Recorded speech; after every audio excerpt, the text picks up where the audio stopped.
Today's masterclass, hi everyone. Today's masterclass is focused on sales. I firmly believe that, and even from my own personal experience, I've experienced it, that you cannot have a successful brand if you are not involved in sales, and especially at the beginning, when you have just launched your brand, when you are running it alone with not a lot of help, or even when you start recruiting people. One of your first duties as a brand owner and one of the first hires also should be someone who sells. If you are not great at selling, you need to get someone who's better than you. And if you're not great at selling, do anything you can do to get better at it, because it's vital. It's like the blood to the brand. It's the blood of the business. If you don't have sales, you are not going to survive. You won't have cash to run your business, and you will be also accumulating stock. And any stock that you accumulate, it's one of the biggest killers, the biggest reasons why fashion brands fail. It's stock that they're not able to sell. And because they have to keep on going and launch new collection and new products, that stock becomes cash that they're sitting on, cash that they cannot convert into spending money. So it's vitally important that we all sell our products, we push our brands, and we generate sales. And what I repeatedly see is that people launch a website and they just rely on that, and they hope that one day they would go to wholesale. But they don't understand that before you get to wholesale, you need to be making money with your website and in other ways. And those buyers, usually they don't buy brands before they have noticed them on the market and watched them for a while. They want to see how they're developing, how they're growing. And I'll show you later on in the masterclass why that happens. But the fact remains that unless you start selling right from the beginning, your brand, pushing it out there in all kinds of different ways, exposing it to new markets, to new clients, generating sales for yourself in order to be able to continue growing your brand and launching new collections, you're not going to get to the wholesale, because you don't have the setup for manufacturing, and secondly, because, like I said, buyers, even though they're not buying you, and they might not even be responding to your emails, or talking to you, coming to visit you, etc., they're watching you, and if you are up and coming, they know about you, they're watching you. Buyers don't buy a brand unless you're exceptional, and there's like an exceptional reason why. But buyers on average don't buy a brand before they've watched it 2, 3, sometimes even more seasons, and just follow the trajectory of this brand and seeing how it's evolving, what's happening, what does everyone in the industry say? Because it's a small industry, people talk, and you get to know if someone is hyped up but not really, worth investing in. If someone is over-promising and under-delivering, has bad delivery, the quality is not good, customers are not happy with the product, etc. All of that, buyers, especially the top big buyers, they know, they get to hear. So if you want to go into wholesale, you really need to prove that you are in the game to stay, that you are constantly evolving your brand and growing and launching new collections. They want to also see progression within your collections. They don't want to, but a progression that makes sense. They don't want to see you one season launching, a t-shirt, next season all of a sudden you're launching a new product and basically jumping around the categories. They want to see a progression of your brand and of your collections that makes sense, that you know what you're doing, you know who your customer is. And if you know who your customer is, then you will be taking care of that customer, because customers, by and large, don't just change their taste from one day to another. You're not today a goth, tomorrow, 1920s flapper dancer or something like this. So your collection, if you know your customer, will be consistent, and the buyers will see that. And that's what buyers want. So with that in mind, let's get stuck into the masterclass and have a look at all the various ways there are for you to sell your products, because there's like so many other ways. And I am so frustrated to continuously see brands just relying on 1 or 2, maybe even 3 ways, but really leaving so much money on the table because there's so many other opportunities and sales possibilities that they are not thinking of and taking advantage of. And then they're struggling. They're struggling because they're not selling enough, they don't have cash, and it's all in front of you. It's all there for the grabs. So let's have a little move to share my screen and switch on the presentation. So, like this. Okay, this was my slide, which I didn't get to use. Okay, so How to skyrocket your fashion brand sales is today's masterclass. And today in this masterclass, we are going to focus and look into 17, not 11 as I advertised it. Then I moved 11 to 11 plus because I kept thinking of new ideas. And by talking to different people, I was hearing of really interesting new things that they were doing. So not 11, not 11 plus, but 17 sales ideas that will help grow your brand and skyrocket your profits. So I will start by telling you something that you all probably know, but I will repeat it. And that is that even great products don't sell themselves. They don't. Your products won't sell if people don't know that they exist. So a lot of people launch a collection, launch a brand, and they think that all of a sudden the sales will, start flooding them and they would sell through everything that they've manufactured, etc. And it just doesn't work like that. So your products will not sell themselves if people don't know that you exist, that you have launched your website, that you're in business, you have launched your brand. It won't happen. And your products also won't sell if people don't see the value in them. So if you think that your product is very valuable in terms of, fulfilling a need, fulfilling a pain point that might exist in the market, but if you're not communicating this, if you're not showing the people why they should buy it, then they're not going to buy it because the market is completely oversaturated with products. I keep on saying, and I firmly believe that we don't need in this day and age, not a single product more in terms of garment, accessory, jewelry, etc. We don't, it's all there. So, and yet more and more and more entrepreneurs are coming onto the fashion industry scene and launching new brands and launching with some great products. They are not vital for our existence as a human race, but they're great.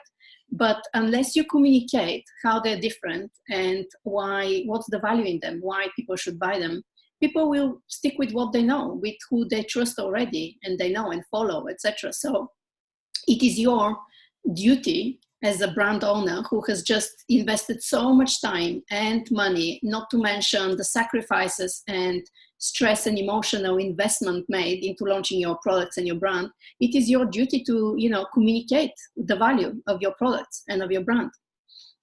And also, as I mentioned earlier, just because you've built something, just because you've, created a website and you've pressed the release button and it's live, just because you've decided to launch a brand, it doesn't mean that they'll come and they'll buy from you. I get so many times clients and, in the past brands owners that I've mentored, they announce their launch date, they, push the website live. And a few days later, I get a teary phone call, disappointed, really upset because there's no traffic to the website, there's no sales. And they even tell me, I went and I bought a product myself, I tested it and it works, and yet there's no sales.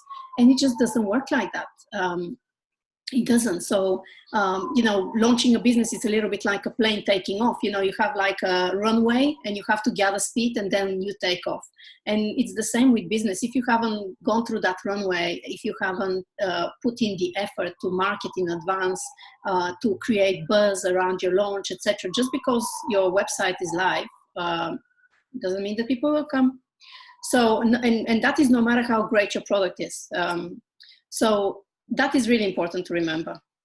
And also, I want you to also remember that big brands are selling even when you think that they're not selling. So the reason big brands are big and the reason they're successful is because they sell all the time. And even when we think that they're not selling, they are. They are quietly seeding the idea of the product that they are selling. Or the product that they'll be launching, the collection they'll be launching. So think about, for instance, Louis Vuitton just now, they did a tie-up with Rihanna. They were releasing little information, before the launch. So when it launched, there was interest already. There were immediate sales because people wanted that product because they had seeded the idea. iPhone is a great example. I mean, how often, like before every release of a new iPhone, there is a leak on the internet about what the new model might look like. That's not a leak. It's on purpose. It's called seeding the idea of the new product and creating buzz. So when they launch, their sales, which is what small brands don't realize and don't do. So Another important thing to remember is that people buy from people, not from businesses. And one size does not fit all anymore. Large brands are becoming more human, and they're starting to act like small brands. And small brands are successful up to a point, because when they start at the beginning, when they launch, they leverage friends of friends, the buzz being associated with someone who's just launched. You want, to support your friends, so you bring your friends to them, etc. When you're small, you're more nimble, you're able to personalize and do little things that don't necessarily scale. Big brands can't necessarily act like small brands and do little favors, little personalizations, little bespoke orders, etc. Whereas small brands can. And because of the day and age that we live in, and everything's become so kind of the same, and the market has become so competitive, large brands cannot anymore function the way they used to function before, like exactly the same layout all around the world, whether it's in London or in China or in Hong Kong. They would have exactly the same layouts. That doesn't work anymore. So large brands are starting to copy and mimic smaller brands, and they're personalizing the environment. They're tailoring it to the shoppers in a particular geo area, to a particular taste. They're organizing different events to attract different customers in different areas.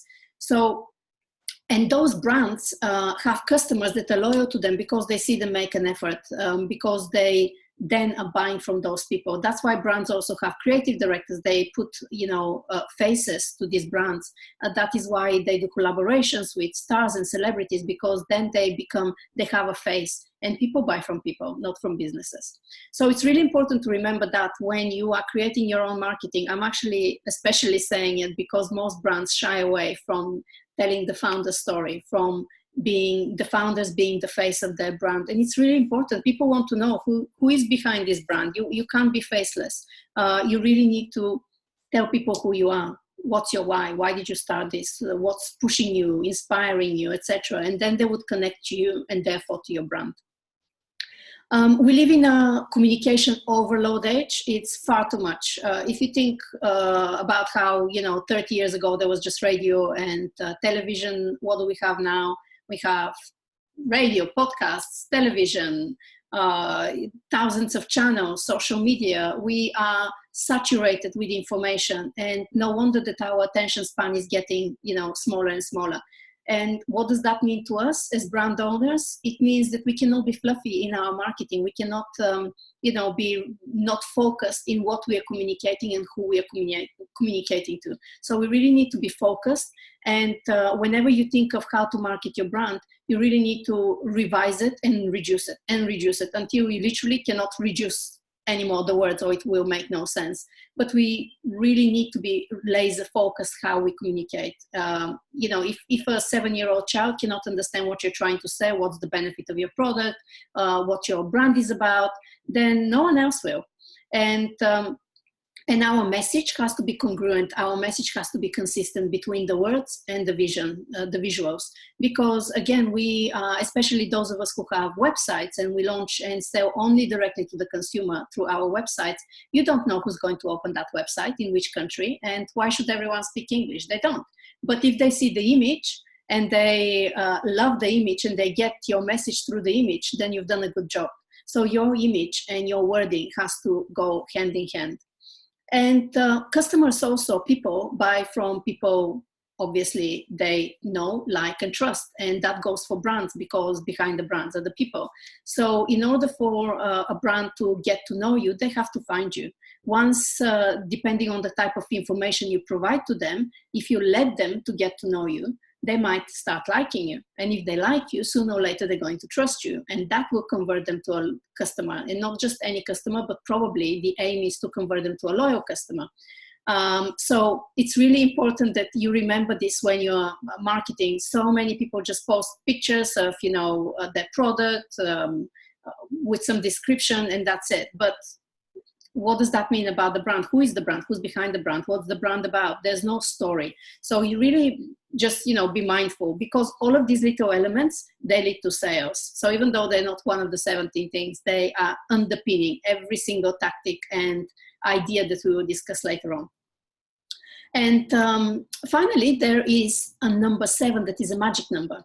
And it is magic because countless studies have been conducted all around the world in this overload communication age that we live in. And it's been discovered that on average, people would like to have 7 different interactions with the brand through 7 different touch points before they feel confident enough to dip their toes into that brand's world and make a purchase. So what does that mean?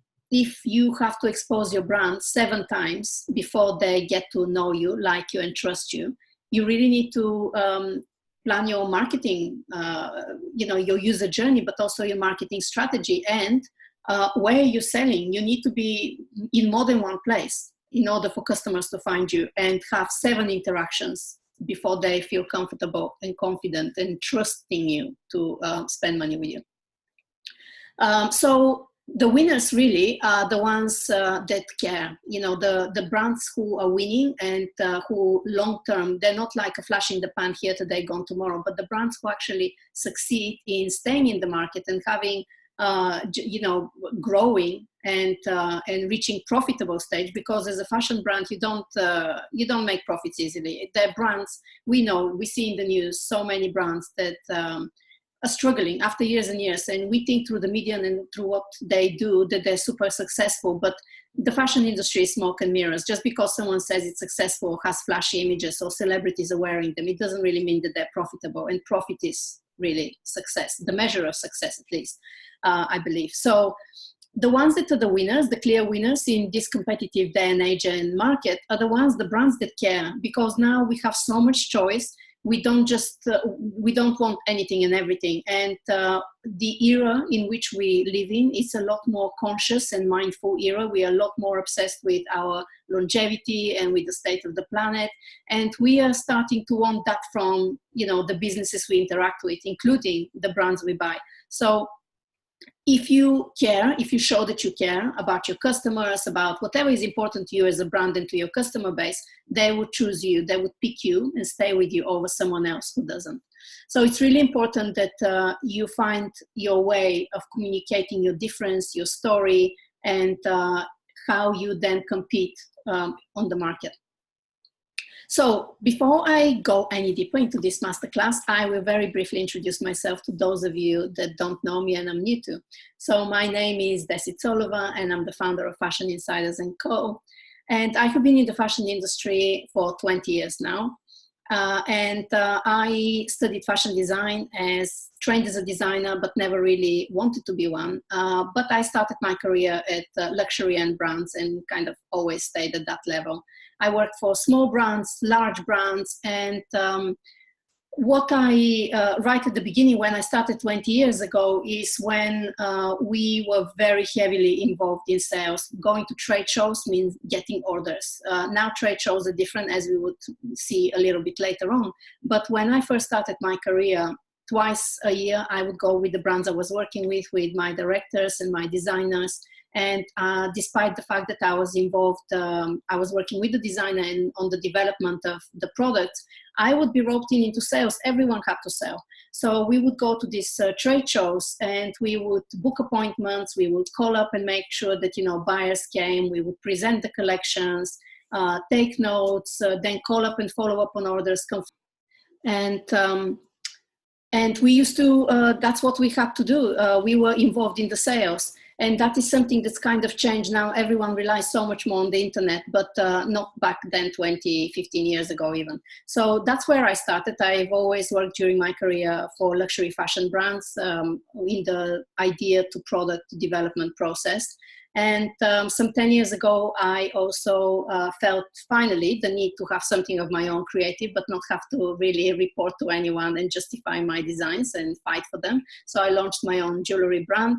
And a few years later, in 2013, I was the founder of Utelier.com, which was an online manufacturing platform, which I exited late last year. And I'm now the founder of Fashion Insiders & Co., which is an online platform helping fashion entrepreneurs and fashion brands launch, grow profitable fashion businesses that are conscious and mindful and they love to work with and grow, etc. So enough about me. Let's look, before we delve into the 17 different ways of sales, let's have a quick look at actually what are the mistakes that most startups and small and medium-sized fashion brands make. Because they're really important. Knowing what people do wrong is really important in order to know how to move forward. So one of the first big mistakes that they make is that, like I said before, they shy away from exposing themselves as owners, telling their story, and therefore they fail to create an ongoing rapport with their customer. So they very much act hot and cold in the eyes of the customer, simply because they are probably under-resourced, understaffed, and as a result, they don't have a consistent marketing and sales strategy put in place. So one minute they're all over the internet, you see them everywhere, and next minute they just disappear.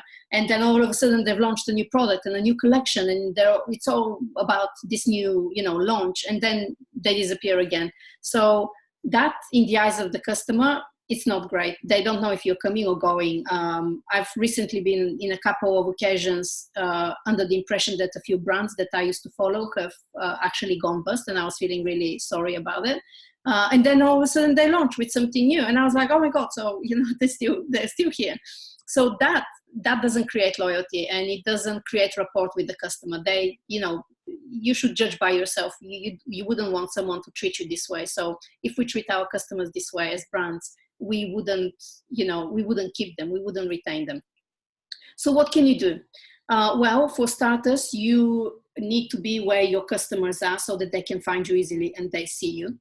And you need to serve them before you sell. So with everything that you do, with all your marketing, sales strategies, everything, your website, you really need to be serving your customers before you're pushing sales to them, which means that consistently, especially through your marketing, you need to be available, you need to be seen, you can't go hot and cold, you need to be really consistent, and you need to be constantly telling your story. And I know it sounds repetitive, but especially when you first start, you're constantly attracting new customers. You should check out your Google Analytics for your website, and you'll see that the repeat business you get from customers is so much, it's a tiny proportion compared to the new visitors that are constantly coming to your website or to your social media channels, which means that you constantly have to repeat who you are, what's your story, because all these new people, no one's going to scroll to the bottom of your Instagram feed or to the bottom of your blog, where you introduce your brand, just to see who you are, what you're about.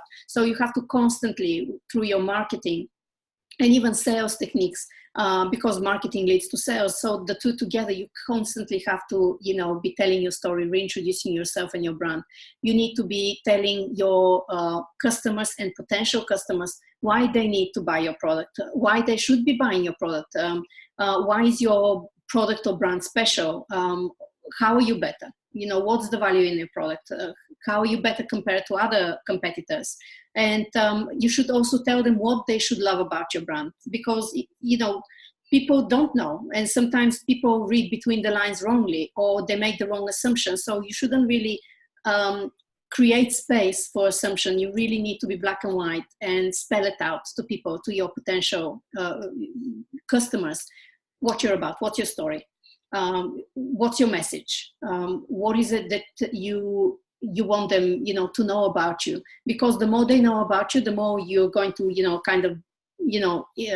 suck them into your world, and they would become customers eventually. And that would also, every time you're communicating something or you are out on social media, through your website, at events, etc. These are the different touch points we were talking earlier. You would create, the different opportunities for someone to have at least 7 times exposure to your brand before they jump in and buy you. So the second mistake that small brands and startups do is that they don't sell the value. Instead, they rush to discount. They launch something, they give it a few weeks, a month, they do one show or something, and they're like, oh, it's not selling, and they start offering discounts, 20%, 10%, friends and family, I don't know what. Before you know it, they've gone into the sale, and now it's like 50, 75% off. It's crazy, and they haven't properly given it, the runway, the exposure, the time for people to get to know it and to see that they need to buy it. So If you're competing on price, you're never going to win. So really bad idea to do that. Instead, what you should do is that you need to, before you launch something, whether it's your brand, a new collection, a new product, you really need to start seeding that idea, just like the big brands. You really need to watch how they seed the idea so much in advance of a launch. And then there's this big fanfare, this big launch, and it's a success because they worked for months on it. So you need to copy and mimic that behavior. You really need to start seeding your new product launches in advance. And I'm not talking a few days, I'm talking like weeks and months in advance. If you know that you're launching something in September, start seeding it from June. Start talking about it, about the process, closer to the time, build anticipation by in how many days you'll be releasing information, something new. You really need to go through that journey until the launch. And again, you need to serve before you sell. So if you want something to sell, you really need to, you can't just launch it and it's like, come on, buy. You have to serve your customers. So you really need to communicate to them why you and no one else. Why should they stick around with you? Why should they shop from you? What makes you, special, your brand, your product, etc. Why you and no one else? Why now? Why should they buy from you now when you launch your product and not next season? Why should they buy? What's the reason for buying? So you have to understand that, again, in this highly competitive world, people don't need to buy. Especially also in this economic and political atmosphere we live in, where there's so much uncertainty, people are holding on to their cash, so they don't need to buy, especially if it's not a necessity. Your product is not, vital to their life. So you need to create that reason for them to buy. And you can create that reason by creating an element of scarcity. Like, for instance, this is a limited edition, or it's a one season collection. You can create an element of urgency. It's only this season and we won't be repeating it. It's only this product and, then we're discontinuing it, or we are changing the material or something. Or you need to create, a pain and then launch a product that then will plug that pain. You need to create the need for your product to be purchased now and not, when I feel like it, next season, next year, I'll wait if there's a discount in the future, etc. So you really need to create the right environment for people to want to, the minute you launch something, to want to buy it. And the third mistake people make is that they don't create a ladder of sales. And what I mean by this is that that's such a common and such a big mistake. But basically what I mean is that a really good, well-designed commercial collection, even if it's small, it doesn't matter, but a well-designed commercial collection would have a few different price point choices. You wouldn't, I very often see people launch collections in a variety of products of pretty much the same price point. And if I don't want to spend that kind of money, what do? I have no choice. So really what I mean by ladder is that you should be able to allow someone who's new to your brand to test you, what you're like as a brand, what you're like as in deliveries. What is it like to get your product? How are you packaging it? What does it feel like? How long does it last? And I'm not going to buy your most expensive product if I wanted to just test your brand. I'm going to buy something really, really, better priced, lower priced, something entry price point. Or I might buy it for someone else, as a present. And then hear their feedback, and get through them to experience your product and then want to perhaps buy for myself. But if you don't have those entry price points, if everything is on the same scale, if you don't have that ladder of entry price point, mid, maybe then something more aspirational, that once I know that I like your brand, there's a product that, I'm aspiring, I want to buy, I want to save up to, etc. Then you're missing out. You're missing out on customers trying your brand. You're missing out on sales. And if you, again, just go and study any of the big brands out there. Just pick a collection, any collection. Pick a collection and basically on an Excel sheet, download and list every single product that they do within this collection. And you will see the ladder that they have created. They have really, really cheap products, including like keyrings and, and little card cases. Something that is really easy for someone, a no-brainer, an impulse buy almost to buy. And then if you get to like the brand, or if you are with a bit more disposable income, etc., you buy into the next product. But there's a ladder through which you can be climbing up and buying. There's something for everyone. There's really no excuse not to buy from a collection or from a brand that is has a well-designed commercial collection if you liked it. So what you should do as a small, medium-sized brand is that you need to ensure that somehow you get within your collection different price points. And when I say you need to ensure that somehow you get it, I don't mean just throw quantity of products for the sake of, having something, because quality is much better than quantity. But within that quality, you need to design your collection with a few different price points in mind. You really need to think, what's my entry price point? What's my mid? What's my top? What's my investment piece? What's my press piece? Is there something that, perhaps you're not going to sell? You're only going to make one, but it's going to grab the attention of the press, who always want something new and different. And they will then talk about your collection and market it well. And that would lead to more sales for you. So you really need to put your commercial hat on rather than just a designer and design what you like. You really need to put your commercial hat on and design a commercially viable and successful collection. You need to have create the opportunity within your collection to have add-on products, or services. So even if you're a brand selling products, perhaps there is a service that you can offer on top of that would generate extra revenue for you, or create brand loyalty. And one way to think about this is think of the supermarket checkout. When you go to checkout, how often do you pick up chewing gum, some sweets, something that you saw and, oh, I really want it. And, it's not so much money, so you just put it in your basket and it's kind of an impulse buy. In fashion, you can easily create that as well. It's just that nobody thinks about it. Or on your website, think of the travel websites. When you start buying something, I'm not suggesting that you go to 20 options like most travel marketplaces have these days, but how often is it that you try to purchase something and then they ask you, and would you like this and would you like that? There's add-on services, and everyone can create that. You can create experiences through your brand or additional services or something that will, again, generate extra revenue. Why not? And it will show to the customer that you've thought through. It's not that you slapped on a website in 5 hours and you put it out there, but you've actually thought through the process of selling your product, and you are caring about your customer and the kind of experience they're going to get through shopping with you. So just start being more aware of how you shop and what's on offer when you interact with big successful brands, whether they're offline or online, and start applying little by little that to your brands, and that would lead to sales. So you can also create little easy opportunities for more. For instance, an easy no-brainer one is around Christmas, around like we have Father's Day coming up, or Mother's Day, or Valentine's Day. How many people are so overwhelmed by the choice that's out there, and they have a budget in mind, and they just want some ideas, someone to give them ideas. How often have you, Googled for ideas for a present, for an occasion? Create those opportunities within your website and within your business.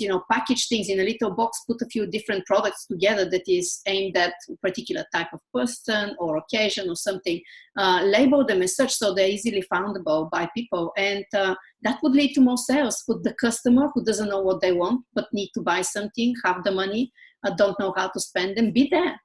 Be the one to say, hey, here is this box, you can have my products, a selection of my products for this amount X, or for that amount Y, and it's easy. You've done the selection for them. So that's great.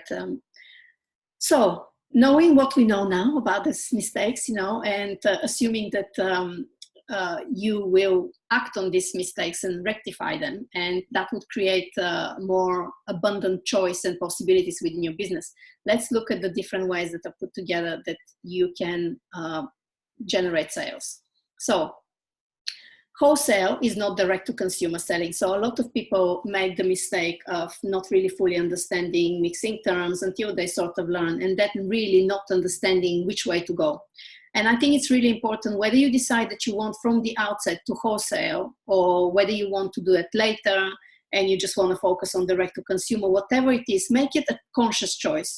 Decide what's your 80-20. Where are you going to focus your 80% of attention and energy, and what's going to be the 20%. And very often when I work with clients, and I suggest, especially if they're just starting out, my suggestion is to start with direct to consumer, 80%, because that allows you to interact better by yourself with the customer and get to know them, and get in first person feedback for your product.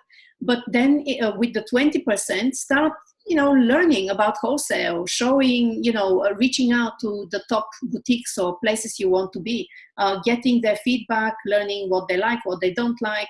And, by not really focusing so much energy on that, you have the possibility to, over time, get, select wholesalers that will add to your brand. They would add value and they will position you properly. And if you wanted to later on expand, you can, but at least by focusing on direct to consumer at the beginning, you get to know your customer, you get to know your product, what works for them, what doesn't work for them.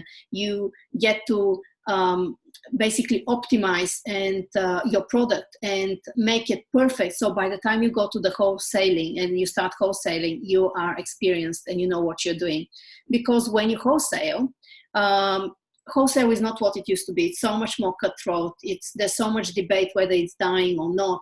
But the fact is, whether it's dying or not, the fact is that it's changed beyond recognition. It's not what it used to be 20 years ago. And the retail scene is not what it used to be. So don't rush into wholesale, because you can't afford to disappoint those wholesalers that are still out there, and especially the ones that are actually prepared to pay when they place an order, because so many of them actually now they don't want to commit. They're scared to commit because they don't know if they'll sell through or not. Nobody wants to be left with stock. So the ones that are still willing to play the game the way it should be played, and willing to invest in small brands, in new designers, and to buy collections, you can't afford to disappoint them. So decide from the beginning what your focus is, where's your 80% and where's you're going to be your 20%, and just take your time, especially if your 20% is going to be wholesale. Make the choices, the wholesale choices you make, strategic. And wholesale is great for brand positioning and for helping you with the manufacturing. So that's how you should look at it. When at the beginning you are very picky about where you place your brand, make sure that it adds to, the philosophy and the positioning of your brand. So let's have a look at the few different ways that you can sell through the wholesale channel. So first of all, trade shows. Back in the day, some 20 years ago and longer before I started, and trade shows used to be the way to sell your collections. During the fashion weeks, London, Paris, New York, etc., they used to have these stands. They kind of still have them, but they're not what they used to be. But you used to book appointments with buyers. Buyers will come with a budget at the show, and they would place orders. This was the moment when you literally sold your product. Now it's changed. Now it's not like this. Very much trade shows now are more of a marketing event. It's a place where you go and see what you have, what you're launching, what your collection is like. Some buyers come just to have a look in person rather than just online. They make notes and they go home after having seen this trade show and maybe another, and gone around, spoken to people, done some research, etc. Then they work out who they want to buy with and contact them for more information, or they go back to and book an appointment and see them. And that's how it is. So unless you're a really big brand with real power in the market,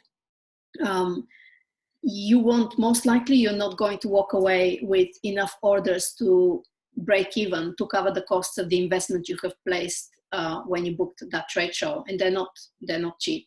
But if you commit to doing trade shows, and you need to do a few in order to know if they have any benefits to your brand or not, but if you commit to do that, then it's a marketing expense, but you can leverage that exposure that you will gain. So why go to trade shows? So like I said, they're great for brand positioning, for brand exposure. They're a great marketing tool. You can network at those shows. You meet other designers. You get to swap stories, because when you run a brand, it's very, very, it's very lonely. You don't get to meet often other designers. You meet them at these events, and you get to, over the 2-3 days that you're at the show, you get to know them fairly well, especially when you're like next door to them, and you get to swap stories about who's a great buyer, what's a great boutique, who's not so great, who's a great payer, who's not a great payer, manufacturing. So you walk away with a lot of knowledge and having made new friends, and it's a great place for networking. Sometimes the event organizers have drinks at the beginning, on the first day, on the last day, and all the brands mingle together with buyers. So it's a really great place of exposure if you put the effort into it. It's great to build relationship face-to-face with potential buyers, with the public, with the passers-by. And very often you get, boutique owners or buyers, retail buyers that you never knew these businesses even existed, but they have gone, to see someone else, not you, but just as they're passing, and walking around the show, something, catches their eye, they come, they start talking to you, etc. And you basically you meet a lot of people just like this, just because they're passing by, and that's invaluable. And where are these shows? So they're international, they're all over, and mainly they tend to be around the fashion capitals. They are all year round, but especially around the seasons, around the season spring, summer, autumn, winter, the pre-sale, etc. So very often they tend to be around February, around September time. And also sometimes before other smaller but important selling seasons. And they tend to be expensive. I won't lie to you. It's not cheap to go. It's not cheap to go when it's in your city, but it's even more expensive when it is outside of your city and you have to travel. And if you don't travel by yourself and you travel with team, that's travel expenses, that's living expenses, that's accommodation. If your collection is not small, when I used to do trade shows, I used to carry my own jewelry. But when I used to work for brands, we used to send a van in advance, to Paris, for instance, with the collection, or we used to fly a few of us with lots of suitcases and luggage and take the collection with us. So all of these things, they add up, all of these costs. So sometimes, marketing materials, for instance, if you're taking brochures and catalogs, etc., to a show, they're heavy. You need to ship them in advance to the venue. So all of these costs can add up and become quite a lot. So trade shows are not cheap to run. And the return on investment is not immediate, but it's something that accumulates, something you build on. It's a long-term gain that you would see from showing at trade shows. And I've just given you some examples here for those of you who might be wondering what trade shows are out there if you didn't know about it. But there's tons and tons of trade shows. And very often, depending on what type of product you're making and depending on the segment within the industry on which you are in terms of the market, there will be different shows. So there isn't one show for everyone. There's jewelry shows, there are shows for brands that are more aimed at the high street. There's luxury and top end shows. There's just exclusive accessories shows. There's just exclusive, for instance, leather goods shows or jewelry. So there's all kinds of shows. But some of the better ones and the more popular ones, for instance, in London, there's Scoop, which is more for designer level brands. There's Pure, which is more mid-market brands. There's Tranoï, which again is a little similar to Scoop, and it's more for upper end brands in Paris. And there's also Premier Class, which is a very popular show for accessories, more kind of mid to upper market, but very, very good for accessories. A lot of the big buyers from around the world, they make sure they go to Premier Class. In Germany, you have shows like in Urgente, which is just for jewelry. Then you have Bread and Butter in Germany, which is more brands that are street brands. You have Coterie, Designer and Agents. In the USA, you have a show called NY Now Handmade, which is for accessories for designer makers specifically, not for big brands, but for designer makers, where the designers are also the makers involved. You have JCK, which is for jewelry. There's tons of other jewelry brands. I couldn't list all of them. There's Couture, which is again for jewelry, and it's like a really exclusive top event. You have to be invited to show at that show. So there's a lot of shows for every type of product, for every type of brand. And if you Google it, it's all there.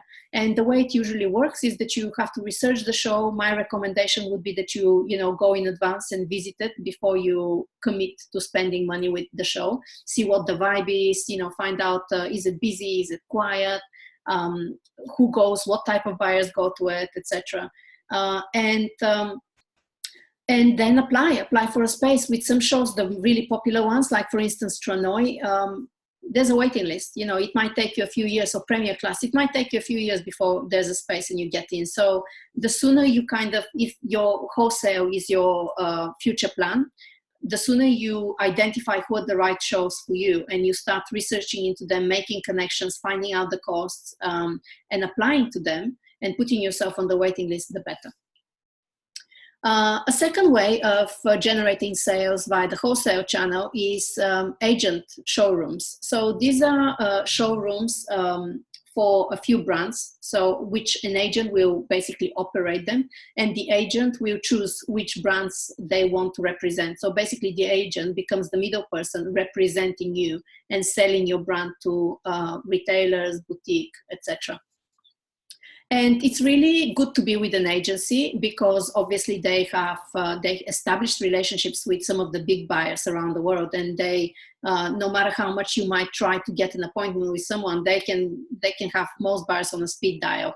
If they have good brands, if they're a good agency, those big buyers from around the world will be making the trips to be going and seeing what's new, and they would trust the judgment of that agent, the selection that they have made. So getting in with some of the really good agencies is really important because it also pitches you on the market. It strategically positions your brand with other brands.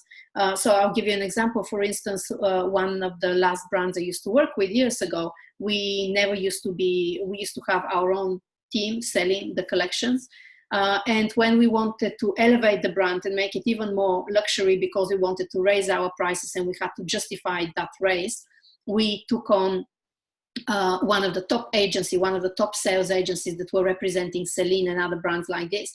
And we made sure that not only are we represented by them, but we were, during the press days and the buy days, we were positioned next to Celine, so that, you know, when a buyer came and saw Celine and saw our brand next to it, they immediately made that association that we are of the same ilk, we are of the same caliber brand, you know, and therefore when they saw the prices, before they even saw the prices, they knew what the price was going to be. They knew what the expectation, you know, the type of client we would be wanting to sell to, etc. So working with good agencies is really important, and equally working with bad agencies can be really damaging. So selection of your agency, doing some research is imperative. I made a mistake very early on, and I placed my jewelry brand years back with a little agency who I was kind of felt under pressure, a little bit in a rush, and I signed up with them. And after 2-3 months of zero sales, zero appointments, and hearing countless excuses, I stopped the contract and I had to pay the penalty for breaking it. But the opposite, you know, on the flip side, I could have gone, you know, endlessly paying for something that was never going to deliver any results simply because it was the wrong choice. You know, I made a mistake. So it's really important that you do the research and not waste money on the wrong fit. If there's no fit between you and the agency, the other brands, you know, the segment, the market segment, etc., there's no point going there. So these agencies, where can you find them? They're international, they're everywhere. Wherever you have a fashion capital, there's going to be an agency. Very often you would get an agency within your locality, within your country, and that agency, most often than not, are international. They would represent you to other territories. And sometimes they say, we would represent you in Europe and America. Other times they would say, we are an agent only for this territory. Or you can negotiate. If you already have established relationship with certain countries and you want to continue by yourself because you have an in on the market, you can, you know, segment that market outside of the agreement you make with the agency. So it's quite kind of, in a way, flexible. But yeah, that's how they work. And agencies, once you place your collection, once you deliver the collection to them, they can sell all year round. Obviously, there's the focus times of the year when collections are launched, but by and large, they can make appointments at any time. If a buyer ran out of stock and in the middle of a season called up and flew to the agency, they would be there with your stock, with your samples, you know, available and able to sell. So there is no timing. And working with agencies can be expensive. Over time, the way agencies work have has changed. It used to be in the past that you would only pay them a percentage of the sales that they make, but now you pay usually between 12 to 15% commission on any sales that they bring in. You pay them a retainer for the space your collection is taking in the showroom. And also don't forget that as a brand, you would have to make an entire set potentially of samples for them, because you can't, be leaving and taking your samples away because you need it for press or something. You really need to maximize your sales. You really need to make a collection for them and leave it there. Or you might let them preview the collection, get them to select what they want, what they believe they can sell, knowing the type of boutiques and retailers they work with, and you would make a set for them. But that's an added cost for you as a brand. So when you put it all together, it's not cheap. And the return on investment can be immediate if they're a great agency with the right, contacts and buyers who trust them, etc. They can generate sales for you immediately. But you, like I said before, you really need to be careful. You really need to take your time in selecting the right agency, because if you make the mistake and select the wrong one, it can be very costly. And another channel, wholesale channel, is to work with distributors. And distributors are wholesale fashion clothes or accessories distributor is an entity that buys fashion in bulk, and then they spread it, to other retailers. They have relationships with shops, etc. They see buyers and they sell them, little by little. But you are not waiting on orders from them. They buy in bulk from you in one go, and then how they get rid of that stock is up to them. Usually that's a way reserved, usually bigger brands work with distributors. Usually we're talking volume sales. So if you are small, you don't have the financial power to make large production in order to be able to work with distributors. That type of channel is not for you. But it is good to know that it exists. It's good to bear it in mind, because also it's a good way to reach and enter new territories. If you can't find an agent in a particular territory, or if you don't want to go down the agent route, but you have the potential and the power to work with distributors, that's a good way of entering into, let's say, Asia or a new market this way. Again, they're international. They can be located anywhere. They don't necessarily have to be in the fashion capitals. They can sell your collection all year round. They can be a bit expensive because, again, they work on commission. You have to make extra sample and extra collections for them. And you may also be paying them a retainer. So all of this is negotiable. Nothing is fashion is set in stone. As I keep on repeating, it's not regulated. Nothing is set in stone. So there's kind of guidelines. There's how, a common way of how things operate. But by and large, you can negotiate whatever you want. So you can pay them a retainer and the commission, or just the commission, etc. And again, if you get a good distributor, the return on investment can be immediate. But again, be careful with your selection and make sure that everything you discuss with them, you document in writing, and that you get good legal advice, because contracts like this can involve a lot of money and they can be dangerous. Direct to consumer. So the second way, which is more popular these days, because through the power of the internet we can, access our clients directly, is the direct to consumer approach. And that is, in my opinion, especially when you start and when you're small, the best way to sell to your customers when you launch a brand. The choices, as you will see, are limitless. There's so many ways that you can, reach your customers and sell to them. And it is also a great way, because you can tap into so many different customers through so many different ways. It's great for clearing old stock. It's great for pre-launching a new collection, a new product. It's great for testing new ideas. It's a great channel, in a way to reach your customers. But also, because you are yourself interacting with your customers, it's a great way to create brand loyalty and to get to know your customer, to get their feedback yourself, not through another person, coming down, retold so many times and evolved in that process, but you can directly hear from your customer what they like, what they didn't like, ask them questions, and really understand their psyche, how they shop. And basically you can do your market research. You can, test the market for new ideas that you may have and see whether they're going to fly or not. So it's a great way of building a brand by having control of the direct-to-consumer channel. And let's have a little look at, there's like so many different ways, but one of the ways is to do consumer trade shows. So just like the wholesale trade shows that we spoke about earlier, there's also consumer trade shows. And these are vast, big trade shows that are for the public. So the public usually will buy a ticket and come, and under a massive venue, they would see hundreds of brands, and they would do their shopping. Very often these are events around the wedding season. It could be wedding shows, it could be Christmas shows. There's popular shows in London in November, just before Christmas, where people go and in one weekend, you know, do a lot of their Christmas shopping. So a trade show like this, it's great because it allows you to reach wider customer base. It allows you to expose your brand to so many people, because not, you know, the hundreds of people attending the show are coming for all kinds of different brands, but as they're walking to find their brands or to see what else is there, they would get exposed to you, and you would acquire new clients in this way. It is great for instant sales and for brand positioning and marketing.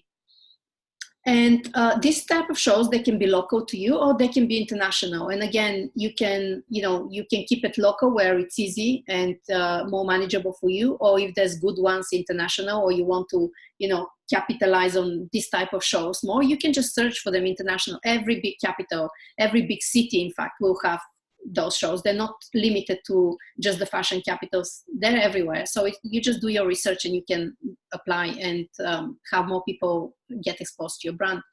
And they can be all year round. Like I said, it can be wedding shows, it can be Christmas shows, it can be baby shows. I mean, all kinds of shows are there. And they can be expensive because of the fact that you're generating sales immediately. These shows tend to be a little bit more costly. But there's ways around it. You can always, you know, hire a booth and share it with someone else, or get a little booth. Or the key here is that you really work on bringing those customers to your booth. You make sure that all your customers, your entire customer base knows that you're at that event.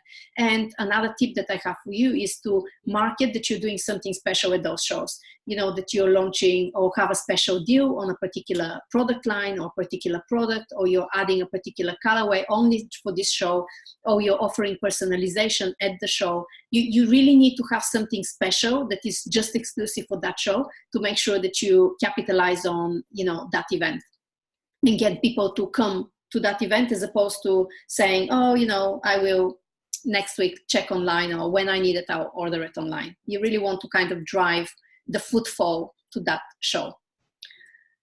Online marketplaces, they're very much like the trade shows, but really online. A lot of big brands or established marketplace brands like Wolf and Badger, like Not on the High Street, have these online places where multiple brands expose, you know, have their stock, their products for sale.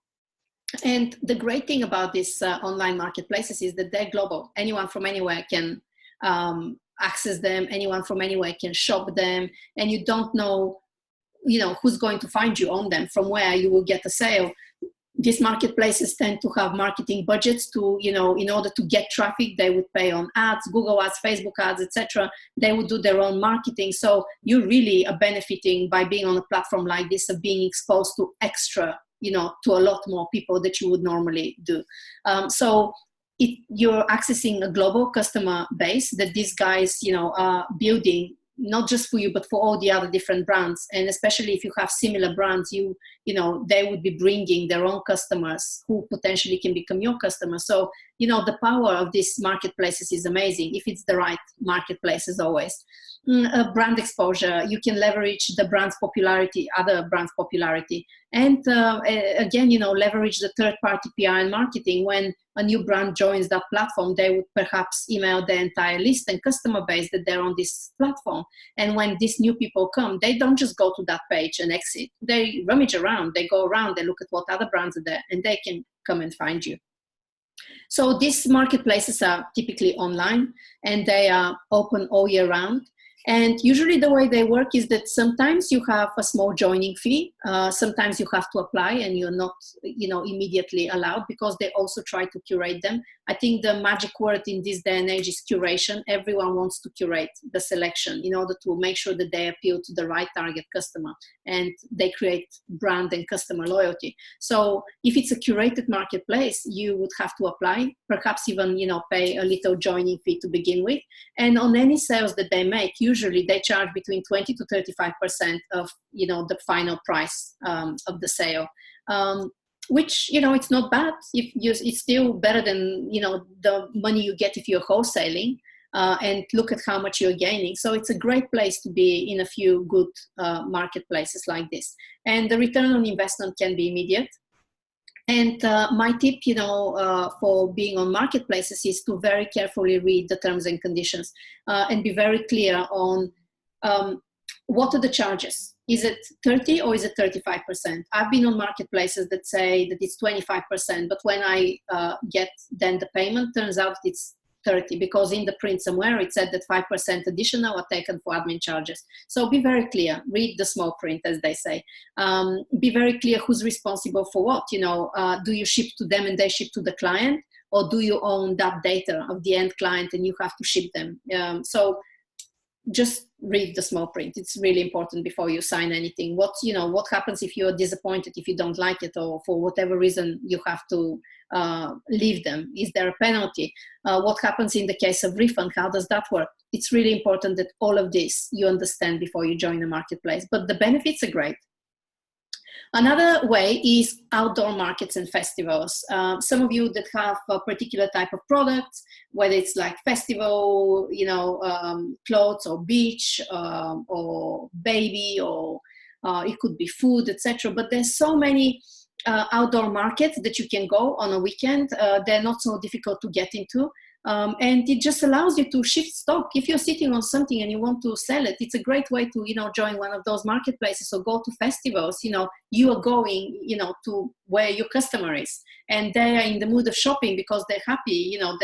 It's a holiday time. They're enjoying themselves. They're having a few drinks. They're with friends, listening to music, etc. So it's the perfect setting and environment for them to also shop. So that's a great, thing to do. And there's all the festivals, they have commercial opportunities, they have retail opportunities, you can apply to them. And like I said, there's lots of markets, especially in the summer. There's so many outdoor markets, and you then get to benefit from tourism, especially in places like London. There's so many tourists in summer, and these tourists, again, they come to experience London, and shopping is part of the experience. And going to those little markets and discovering new independent brands, it's one of the joys of coming to London. So take advantage of it. And so why go to and sell this way? It's because it's easy to organize. You again are meeting customers face to face, and you get instant feedback. I can't tell you how important that feedback is that you would get. And it's a great place for you to sell slow moving stock. Anything that is old, that you haven't sold, why not? The cost of these events, participating in these places it's quite low. So it's a great way to, move stock. They can be local, they can be international.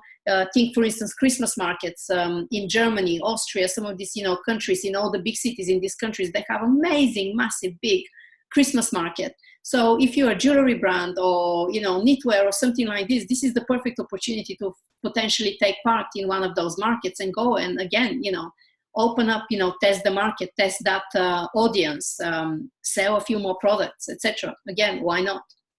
And, you immediately getting cash for your products. They can be all year round, or they can be seasonal. As I said, Christmas markets are really popular in some of the, northern countries.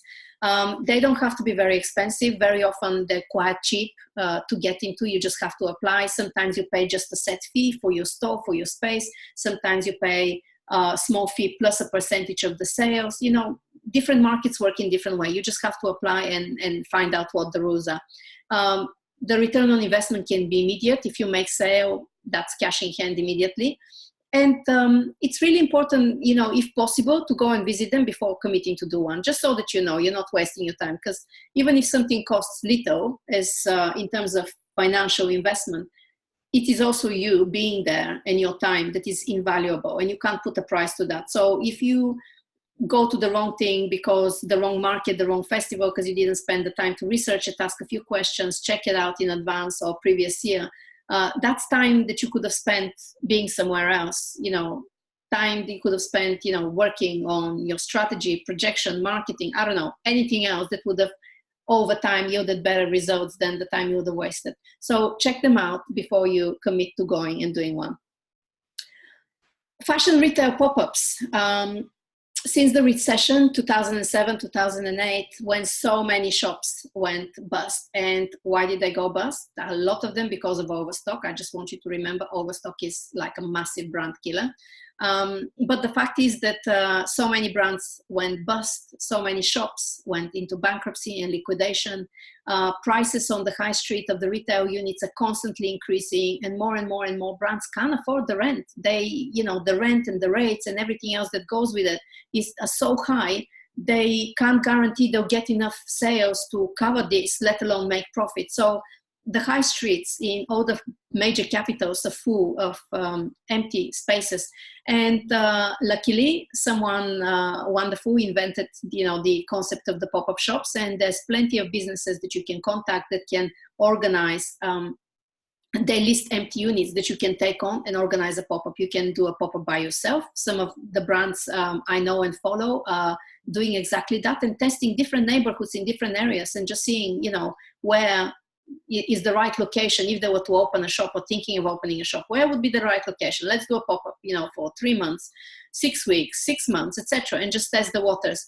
Or you can get together with other designers and organize a pop-up for yourself. And, why do them? It's because it's easy to organize.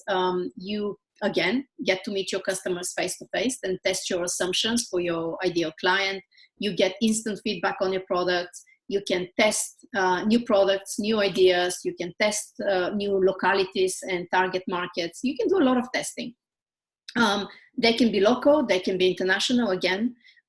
They're all year round. It's up to you. You can do a pop-up just before Christmas, just before the holidays, whenever you want. They're, if it's available as a unit and you can hire it, it's there all year round. And participation fee, it's not that expensive. It's just the cost of hiring the unit. And again, it's higher if you do it by yourself. If you do it with a few other people, you're spreading the cost. So it doesn't have to be that expensive. The return on investment can be immediate if you market your pop-up well, if you make sure that people find out that you're in that place, how long you're going to be, when are you going to be there, for how long, etc. And if you are making the effort to drive footfall to your pop-up, you can have immediate results. You can, immediate results means that you're shifting stock, you're selling your stock. And my tip here for this is to make sure that you know that the pop-up you're hosting, especially if it's not by yourself, but it's with other people, that all the brands involved are aligned, that you're not the most expensive, brand, let's say, for example, on that pop-up, because all the people, you want to kind of leverage other people that the other brands will be bringing into that pop-up. And if everyone's prices are well below yours, they're never going to buy from you, and vice versa. So just make sure if you're doing it in collaboration with other people that you have brands that are complementary to each other rather than either taking away or completely wrong. Private sales is a great way, and so few brands do it these days. But when I first started working, we used to, with especially one of the brands that I was working for, we used to do private sales all the time. We had a network of really loyal fans and customers who loved the brand so much.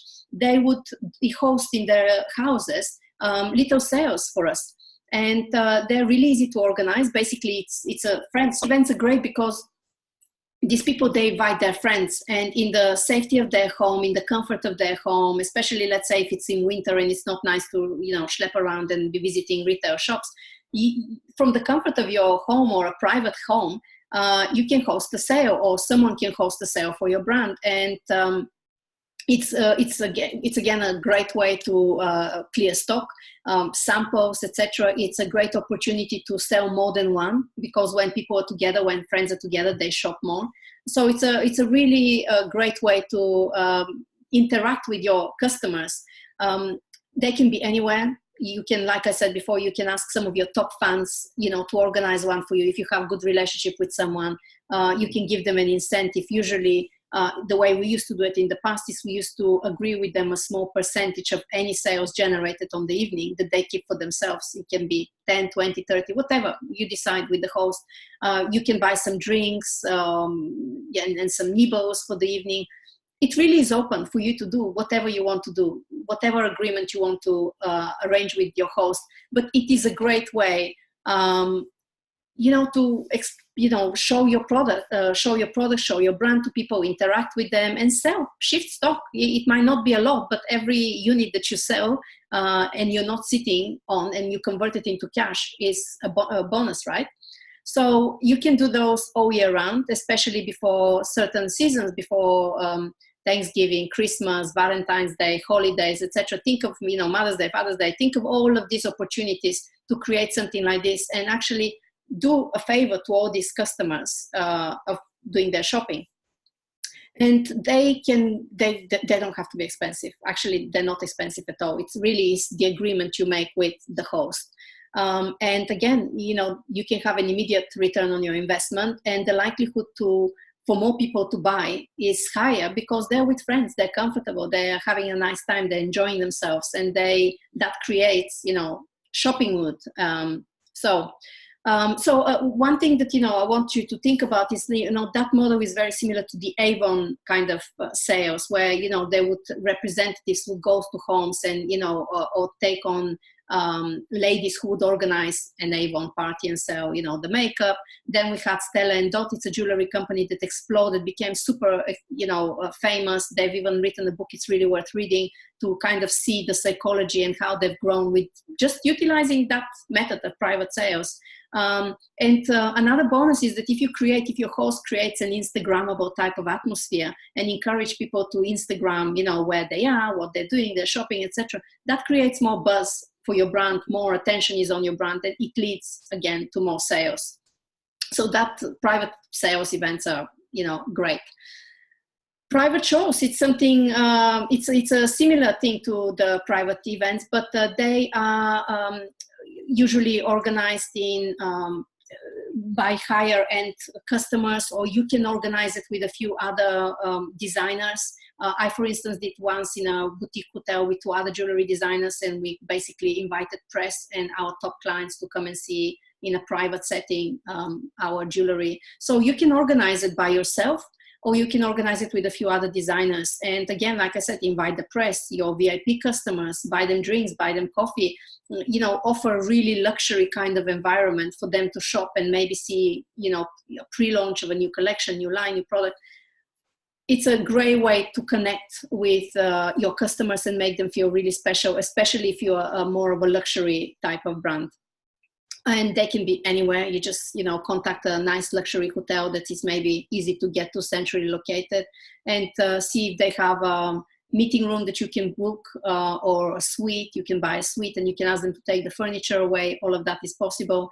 And it's a really great way to connect on a very top level in a very private setting with the press, with some buyers, and with your top customers. And that can be very good for brand positioning, very good for high-end sales.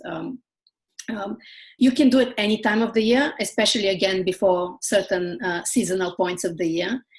It doesn't have to be that expensive. It depends. Are you doing it alone? Are you doing it with someone else? When I did it with, these 2 other jewelry designers, we shared the cost of the flowers. Actually, that's it. We just had the flowers and the cost of the room. That was it. We didn't have any other expenses, because already the setting, being that it was a luxury hotel in central London, was beautiful. So these are the benefits. So it doesn't have to be that expensive. You can have immediate return on investment because people can buy on the day. And again, we had, from the event that I organized and did, we had great press, because some of the press buyers, being that it was outside of the busy period of the time of the year for the press people, and it was their offices were in the vicinity of where they were. It was a great excuse for them to pop out. So a lot of them came to see what we were doing. And yeah, the tip here again is create a VIP atmosphere in this day and age where everyone is Instagramming and Facebooking their lives. Take advantage of this, get people to create buzz on your behalf for your brand. And that would drive more traffic and sales again. Another great way is trunk show. And a trunk show is an American invention, an American term, but it's become very popular in retail. And basically, it's a special event for your wholesale accounts. Usually, if you're wholesaling with boutiques, etc., you can organize with them in collaboration a trunk show, which basically is a private event, a one-off. Maybe you do it once a year or twice a year, where you get to meet your customers who come and shop your brand from that boutique, and you can have a special promotion for them, or you can launch or let them preview a new line, etc. But usually, as in the picture it shows, you would show your collection. There will be some drinks, a little bit of food. You really kind of create this party atmosphere, very, again, VIP atmosphere for some of your top clients. The shop would know who they are. They would invite them. They might bring someone else who might be new and introduce to your brand. So it's a really luxury way of introducing your brand and connecting to your customers. But what is even more interesting is that lately, because wholesale is suffering, because so many boutiques are reluctant to go down the, commit money and buy from younger brands, what is happening is that you can now actually, instead of asking someone to outright buy you, you can suggest that you organize a trunk show in their shop, and you can test, the water. You can test if this boutique is right, what's it like, what's their clientele like, and it's no risk involved for the boutique owner either. All they have is they're putting on a special event for their shoppers, which is great for their clients, and they're seeing what the response is, and that allows them to know if you're right for them or not. And if it goes really well, there's no reason why they, for instance, shouldn't buy you, as opposed to asking you to just leave stock there for longer term and see if it sells, etc., etc. So the concept of the trunk shows has slightly evolved lately, but it's great. It actually works well in favor of small to medium-sized brands, because it allows you to put your foot in the door of a boutique and just test the water and see if you're right for them, if they're right for you, what the customers think in that area, etc. It's usually held in store of the boutique that you are speaking to. And it can be at any time of the year. In fact, it's a great way during the low peaks of the shopping seasons to have an event like this, and just, to bring back the customers. Because when they come for that event, they don't just shop you, they also buy other, brands and other products. So it's great for the shop owner. It doesn't have to be that expensive. Again, it's the cost of you maybe sharing or buying, depending on the agreement you would have with the boutique owner, some drinks or, some food. And obviously the cost of you taking yourself and your product there, especially if it's international. And you can have immediate results if you sell product, and you can have long-term benefits if, this really works out and you become popular and they end up stocking you and you become, one of their customers of this boutique. It's great. You've started a relationship. And again, the top tip here is create VIP atmosphere. Create an atmosphere where you delight those customers, especially if they're new to you. Be mindful of the fact that all customers always want to meet the designers. One of the biggest draws to trunk shows is because the designer is there and everyone wants to have a selfie, a picture, talk to you, ask you questions, etc. So that's a real incentive to connect, and if you're especially more outgoing, to show to the boutique owners how you connect, and therefore how much people like your product, etc., and they end up buying you. If that doesn't work out, another route of going down and working with boutiques is by asking them or agreeing with them to take your on something called SOR in the industry, or sale or return, which basically means that they take on your stock, you give them stock for free, and they keep it, and if they sell it, they give you, your wholesale price. But basically you're acting like a bank, you pay for everything in advance, give it to them, if they sell it, they pay you. It's great to test new shops and new area. It's great to get your foot in the door, but by and large, it's not a great way for you, especially if you're new, because it commits so much cash for you to make that stock. And if it doesn't sell and it comes back to you, sometimes it's not in a great condition. You can't necessarily sell it full price. Sometimes, the season's over. You can't sell that stock. So it potentially can create more hassle for you as a brand than actually open doors and be of help. So just be mindful.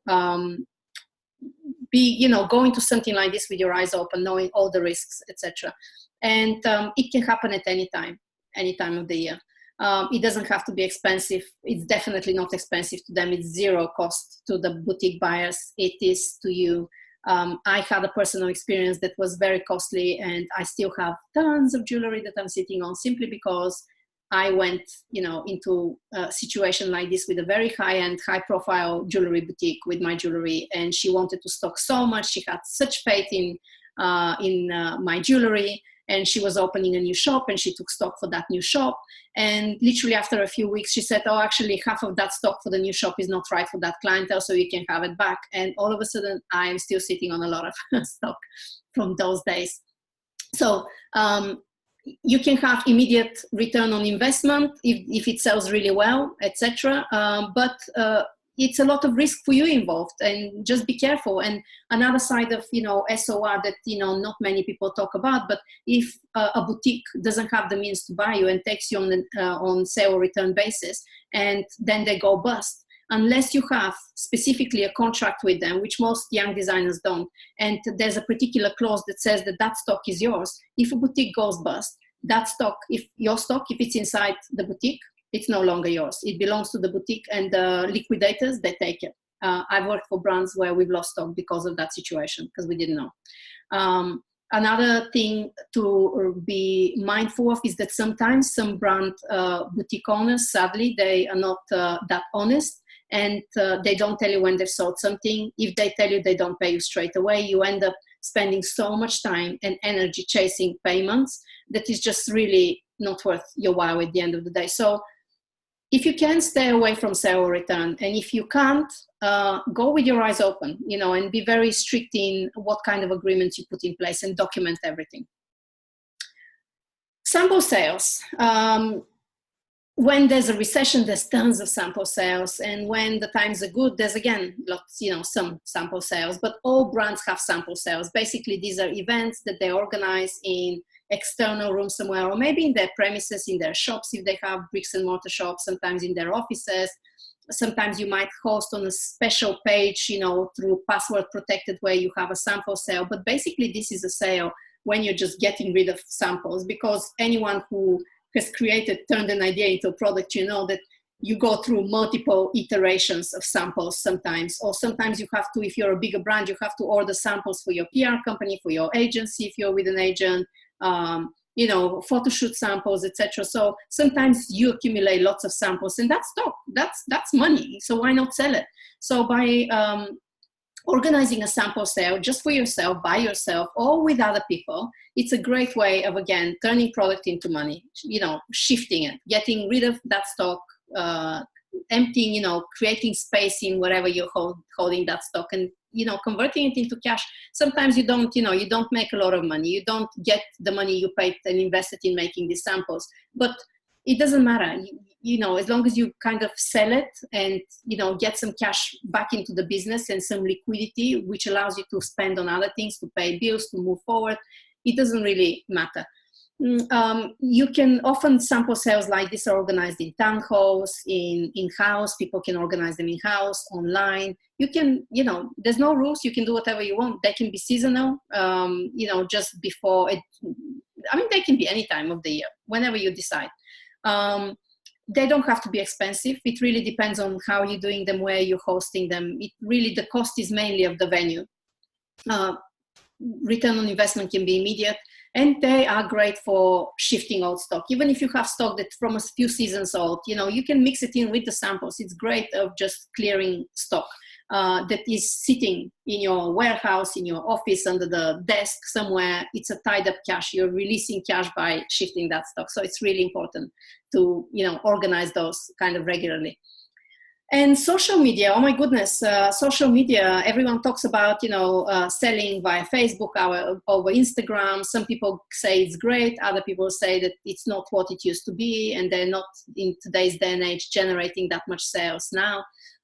Whichever way, it's easy. Why not do it? It's easy. It's very little effort. And if you generate some sales, great. Otherwise, it's creating exposure.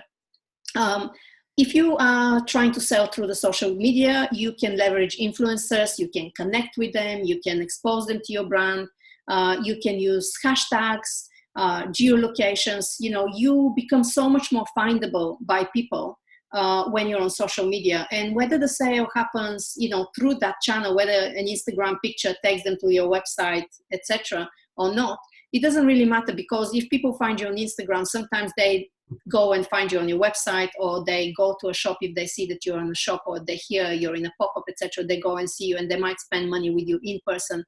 But shopping, selling through social media doesn't mean, money you take straight away from a direct message or something. It can have a longer lasting impact. And obviously it's online. Social media doesn't sleep. So that's the great thing about it. It's 24/7, 365, no cost involved, just your time to post the picture, to connect it to whatever, the channel is. And it can have medium to long-term effect, because again, it's about those touch points. You're creating these opportunities for the customer to be exposed to you, the magic number 7 times. And, the beauty of, trying to sell through social media is that even if you don't sell, you're creating brand exposure, and that it raises your profile. More people get to see you. And, next time they see you, they're like, oh, I know this brand already. You are creating, little memories into their brain, dots for them to connect later on that will lead to sale. Another great way, and it's one of my favorite discoveries of late, is Facebook Live. You can sell through Facebook Live. And what that does is that what you can do is it's super easy to set up. You just, click on going live, and all it takes, however, is a little bit of organization. But it's a really great way if you promote it correctly, and you set a day in the week when people don't go out. Usually they stay home, especially in winter, in the cold winter days. You can say 8 o'clock or 9 o'clock, after dinner, when they're relaxed, maybe they have a glass of wine, etc. And you go live on Facebook. Everyone is expecting you and knows that you will be coming at that time. And you can start selling samples, limited editions, anything you have. You can start selling by interacting with people via Facebook Live. And that is great, because another reason why it works so well is that it really leverages the power of video, because Facebook now is prioritizing live video.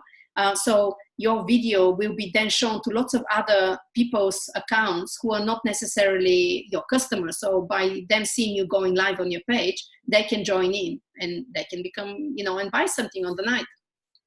It's online. Again, you can do it anytime. It's no cost to it, just your time.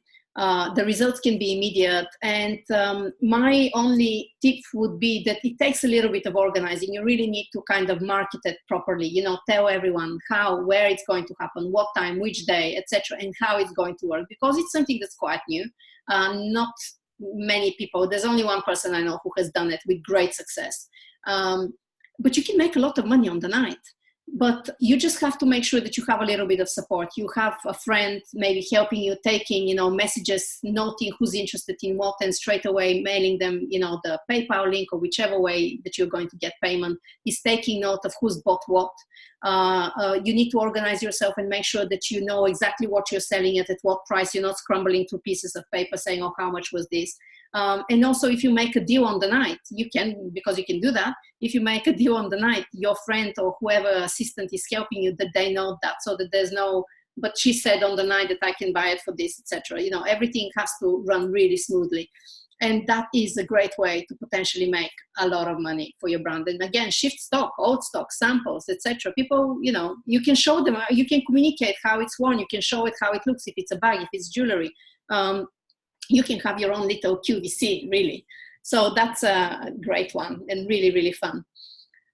Printed catalog, that's another favorite. A lot of people think that the catalogs died, and they don't think of, putting money and creating catalogs for their brands. But actually the opposite is true, because it's become such a rarity to receive a catalog. People get delighted when they get them. But imagine when you get a catalog, it stays around. You don't necessarily immediately throw it out. It stays around. So you can keep on referring to it. And, even if you're new to the brand, you keep on looking at it, and eventually you jump on their website, or you see them in a shop and remember. So it's a great way to to get sales through your customers. And again, it's less common, but it has longer lasting effects. It's great for brand awareness because in a little catalog like this, you can, talk about your story, your inspirations, and also don't, for those of you who have a slightly older demographic as a customer, remember that they're not as, computer savvy as the rest of us. They're not constantly on their phones. They're not constantly on Instagram, and they're not on all the social media channels like, some of us are. And having a catalog, they love that. They love, the touch and feel. It's a little bit like older generation still prefers to read books, when they touch them rather than online or on a Kindle. It's the same thing with shopping. You can print it these days. I mean, it's so easy these days to create a catalog. There's really no reason, not to have one. And what's really great is that you can, by yourself, send it to your customer base. You can include it in purchases, and in this way expose them to other products they might not have seen when they were shopping with you online or through somewhere else. And also another clever way is that you can contact magazines and find out how much does it cost for you to include a little catalog in their, packaging, promotional packages, especially those who subscribe to magazine. When you get your magazine, it's kind of packaged in plastic and there's a lot of additional information inside. Well, someone provides that information, right? All the catalogs we get from brands, those brands invested money into printing these catalogs, and look at the wider reach they get to customers. And you'd be surprised to know that it's not actually that expensive to do this collaboration with a magazine and include your catalog with their, that will go to all their subscription base. So look into it, contact magazines, find out, what it is, how to do it, etc. You'll be surprised. It's not that expensive to do. To participate. It's not that expensive to print catalogs these days. It's not that expensive, to even do it. You don't have to be a graphic designer. You don't have to hire a graphic designer to make a catalog. Or if you do, there's so many platforms where for not very much or for a lot, depending on what your budget is, but hire a graphic designer who will really make a beautiful catalog for you. So the possibilities with the printed catalog are endless, and it's so underrated. So few people think about doing it. And again, a catalog, once you send it to someone, they can keep it for years. They can, after years, come back to your brand just because, they were clearing out and they found the catalog. You never know.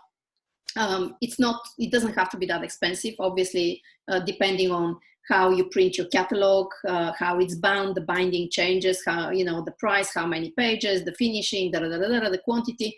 But it doesn't have to be that expensive. So it's really worth doing, especially before Christmas, especially if you kind of do it October, November time and start seeding your brand, just before those vital annual purchases.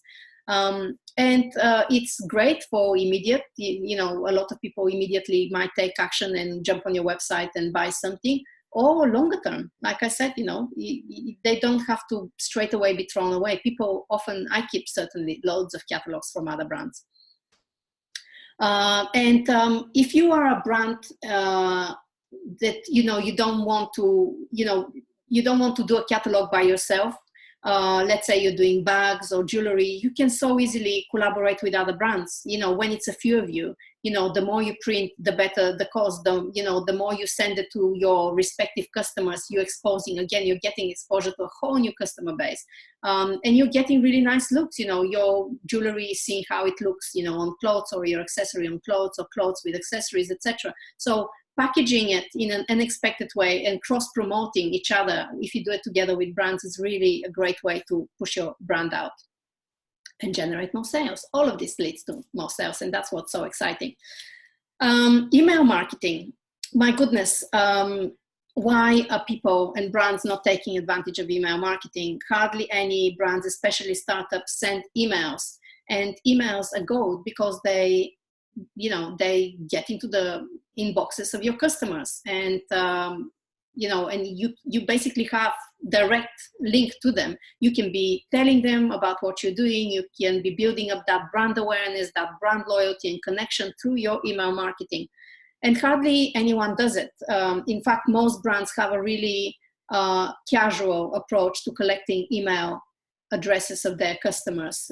They have some lame little pop-up that says 10% when you sign up for our newsletter. You never actually get to receive the newsletter. And the 10% really and truly are not that important, because when you do a sale, you discount your goods by so much more than the 10%. So really the incentive, people don't understand how valuable the emails are. Other industries do, and they're so aggressive. They actually even pay advertising just to get email addresses, because they know how much they can do with it. And in fashion, that is underrated and misunderstood. So it's a very, very powerful method when it's done well. It is a very easy and fast line to your clients. You're able to keep, your brand at the top of their mind by just regularly sending them, emails. And you can also pick up a lot of lost sales and repeat business just by having, putting a great, simple even email marketing campaign. It's done online. You can do it any day. It doesn't have to cost a lot. I mean, you can get software that would do that. They have the funnels, etc. Or you can create it yourself, and that would be basically the investment would be your time and effort. But you can get some amazing return on your investment, some immediate sales, as well as long-term brand value. And my tip for you would be, if you decide to invest and listen to me and go down the email marketing route, is like make a plan in advance and be consistent in serving before selling. And what I mean by that is that, tell stories to your customer, educate them about you, about your brand. At the beginning of the presentation, when we talked about the whys, why you, why them, why now, etc. Talk to your customer, and every few emails have a promotion, a special promotion or a new product. You can use email marketing to pre-launch something, to get sales in advance. How great would it be, to go and place an order with a factory and know already that half of that order perhaps has been pre-sold, and you've got, money to put towards that order. So it's a very powerful way to market your brand and to generate sales. And finally, last but not least, is your own website. And I put it in there. I wasn't going to. It's a bit of a no-brainer. If you have a website, obviously it's a sales channel. But the reason I've included it is because people, forget that that is your number one customer, your website. It's the window to the world, the window to all your customers. And basically anyone who comes into your website is allowed to have a glimpse of your world. You control the experience that they're going to have. And through your website, if you've done your job really well and structured your website really well, you would be able to capture the data of your visitors and analyze it, where they're coming from. How long are they spending on the website? Are they shopping? Are they not shopping? What do they put in the basket? Do they convert or do they exit? Where do they exit? Why do they exit? What type of products, do they put in the basket and then buy and others don't? I mean, there's so much data you can get from a really well designed and executed website. And most people don't do that. Most brands, in fact, and especially designers who are founder owners of their own brand and can't afford to have an IT team or work with professionals, they don't even know that there's Google Analytics. They don't even know how to, get the basic data of who their customers are, who are the people coming to their website. And that's a big mistake, because you will not be getting sales from your own website if you don't know how to optimize it, if you don't know how to improve it. And obviously where it's online, it's yours and it's open all the time, and that's great. There's no opening hours. If it's done really well, it should be making you sales all the time. It should be present on all the search engines. Customers would be able to find your website for the key terms, that they're looking for whenever they're looking for a product, for a particular product, and you sell this product. You should be coming up, if your website is well done, your website should be at the top of that first page, showing to customers. So my tip here for you is that if you don't know what Google Analytics is, or if you're connected or not, number one, go and do it. Start automated, start getting regular, updates from Google Analytics, and find out who is your customer, who are the people coming. Sometimes the people that come to a shop are different from who's, coming online. And being that it's global, it's a great way to find out where are new pockets of markets, that, quite a lot of people from that country are coming to your website. are you well represented there? Do you target your marketing to this country? It allows you so many possibilities by just reading the data of your website. So if you have a website, it's your number one investment. It's your number one best customer. So you really need to look after it and optimize it. And that is it. These are the 7 different sales ideas that I've had for you. You can basically pick any of those and test them. And you can combine them. You don't have to just focus on one. You can just like mix and match and, and do different things. You can plan out your idea. You can plan out your entire year by knowing what, when is Valentine's Day, Father's Day, Mother's Day, Thanksgiving, Christmas, etc. And you can see what's available around, is there markets that you can go to? Is there promotions you can run on your website or trunk shows, etc. You can mix and match all of these different things, but be out there constantly. And the most important thing is to have fun. So if you start, if you reframe selling in your head and reframe it as serving, that you owe it to your customers to tell them about you and serve them, that would translate into sales. It's taken me a while to get my head around that, but it's true. And all of these ideas that I've shown you, most of them are really low cost and easily doable. So why not try them and experiment and just, get that stock out there. Anything you're sitting on, you shouldn't be sitting on, and you can be turning into cash, make it into cash, put the money back into your business. And whenever you're doing that, every time you pick any of these ideas and you're out there selling your products, you're creating buzz and ripple effects, because you're exposing your brand. And those ripple effects, they would have a long-lasting effect on your brand and keep on bringing, and paying dividends later on without you even realizing it. And by getting out there, a lot of these events a lot of these ideas that I've just spoken about, they allow you to have a very personal one-to-one interaction with your customers, and they're invaluable. It's really important to have your finger on the pulse and know exactly what's happening on the market, what people are saying, the feedback, about other brands, about boutiques, about the market, what's working, what's not working. If you read it, it's too late. But if you get it in person through, you doing the groundwork, it's great. You can be ahead of the curve. And that's what it's all about.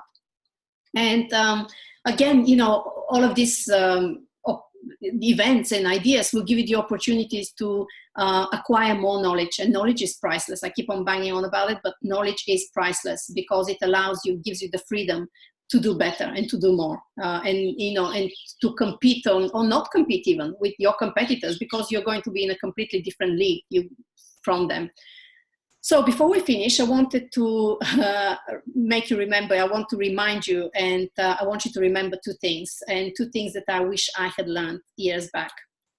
And then this is the first one. Number 1 is that selling is serving. So if you are selling, your duty, even no matter how difficult it is for you to get out there and sell your product, if you don't think of it as selling but serving, you'll be selling. And if you're selling, you're also serving, these customers. You can gain customer loyalty by giving 10 times more value for every pound or dollar or euro, whatever it is, currency that they spend with you. So if you think, whatever your product costs, think, how can I multiply this by 10 times and give them more value? And it's easy. I know it sounds like, I'm talking something, intangible, but actually it's really easy to do. All you have to do is under-promise and over-deliver. Just, over-deliver the expectations of the customer. And you can do that by customer service. One of the best ways to compete and outdo your competitors in this day and age is customer service, because so many of them are purely crap at it. They just don't have a plan. They don't have, a strategy how to put together a customer service. So it's the little things in this day and age that count. So if you think of a great customer service and offer a great customer service, you're, onto a winner. Packaging, it doesn't have to be really jazzy and with lots of fluff and, and tissue paper and ribbons, etc.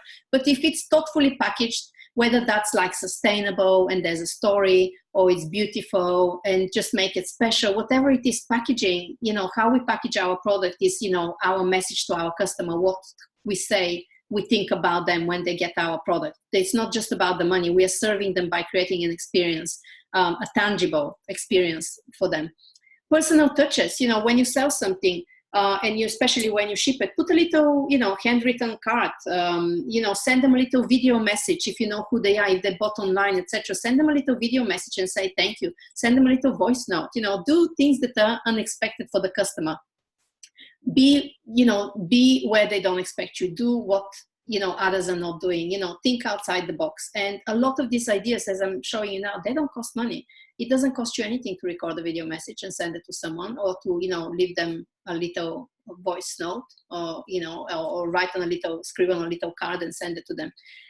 But it means so much to the person, and it's memorable. More than anything else, it's memorable, and it makes them think of you. Tell the story. By telling the story to other friends, they're implanting into their head subconsciously your brand, your product. And when they think the next time of something, they would think of you and they would come to you. So, playing on these neurological effects that you can have on a customer, it's really important. And the second thing is that sales matter more than marketing, more than PR, more than anything else. Because sales is cash, obviously. But secondly, because sales equals feedback. By selling, the more you sell, the more feedback you're getting, good and bad. And the bad one is very often more valuable than the good one. But if you're selling, it means that there's demand for your product. And if there's complaints or something, that's feedback. It's feedback that you can immediately address and act on, and therefore sell again more. So feedback leads to product improvements. Feedback leads to better marketing. You would, through the feedback, through talking to your customers, you get to hear how they talk about your product, how they see it, how they envisage it, the language they're using when they describe, your product, their needs, their desires, their habits, etc. And you can then flip it back to them and use these words and these messages and this information they have given you back into your marketing. And when they read that marketing, they would think, how does this person know? Are they inside my head? This is exactly what I wanted. This is exactly how I feel about X, Y, Z, etc. And they would create an affinity with you. They would create an instant connection. It would create trust. And we know that trust leads to sales. So feedback also leads to better rapport and connectivity with your clients. So listening to your customers' feedback sends the message that you care. And like I said before, if you care, they care. And if they care, they are more forgiving, even if you make a mistake. If they know that you care, they are more loyal to you. So we live in an age where we want people to care, because we care about the environment, about the planet, etc. And we want the brand and the businesses we interact to also care about the things that we care. So if you create the idea and you show to your customers that you care about them, you care about your product, you care about the things that matter to them, that would create brand loyalty. And that is really important. So ask, listen, act on the feedback that you receive. So this is the end. And as always, all of these ideas that I have given you and everything I've said to you now leads to more knowledge. And knowledge is power.